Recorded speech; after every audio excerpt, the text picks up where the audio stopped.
Hello, this is Benjamin Zayas, and for this tutorial, I would like to talk to you a little bit about exploring fantasy in your work. The biggest challenge to this is going to be finding additional source images, but I would assume that anybody who has Sktchy also has access to an iPhone, iPad, and can search the internet.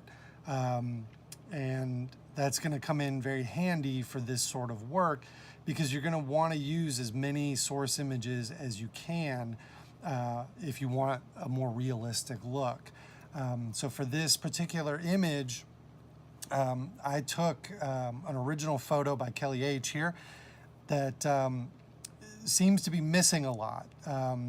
It's visually compelling in this portion near the top here, like so, but there seems to be a lot missing in the bottom portion of it. As a result, you can always ask yourself, well, what would I fill in at the bottom?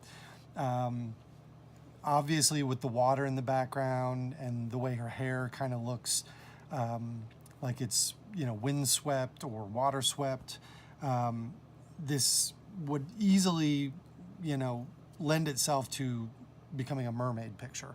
I went in a slightly different direction and gave her octopus tentacles just because I think it's more fun, and I have a weird fascination for octopuses, octopi, and so basically I drew the elements of the top part of the image from the original source photo and then just began adding tentacles at the bottom. You can obviously get much more accurate than this. And again, this is where other source images would help. Doing just a rudimentary Google search for octopus and then selecting pictures or photos, it'll bring up a world of information and a world of source images that you can base your stuff on. Don't try to do just one image though. Try to incorporate lots of little pieces of images. And the reason being, if you just take two images and sandwich them together,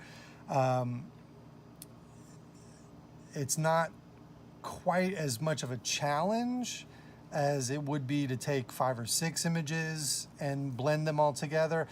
It'll exercise your ability to fill in gaps. It'll exercise your ability to make more compelling images. And it'll also give you a better idea of how to take an image that maybe is lit from a different angle and conceptualize it in your piece lit from the same direction as your source image, which is very important because you want all the shadows to line up correctly.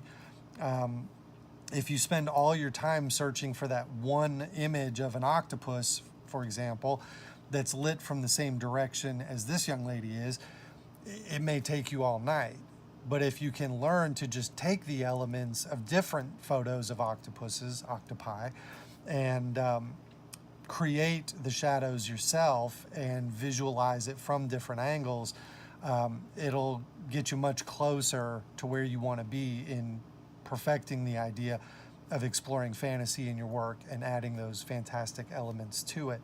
You can learn how to draw shadows from different angles by just taking something as simple as your own gummy eraser, which hopefully you guys have one of these, they're fantastic, and lay it down at different angles, adjust your light source so that the shadows fall on different sides of it, and just sketch those things out.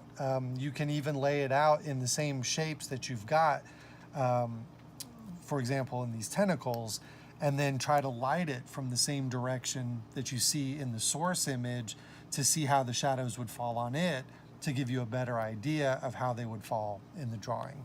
And these are just some simple concepts that hopefully you can do anywhere. But definitely explore more fantasy in your work.